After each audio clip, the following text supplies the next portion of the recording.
Not every e-commerce business is the same, and some online stores rely on selling their products in partial quantities rather than whole units. When fractional quantities are needed for products like fabrics, cooking ingredients, construction materials, and similar, you can count on 3D Cart advanced product management features. Setting these up in 3D Cart couldn't be easier. Once your products have been added, simply check the Allow Fractional Quantities setting.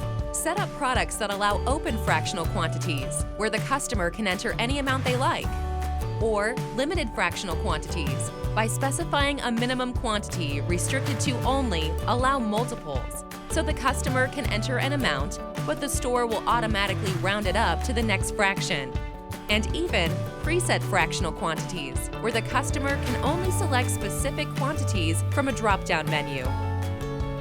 Plus the ability to offer bulk pricing discounts based on fractional quantities tiers to incentivize customers to order more of your products.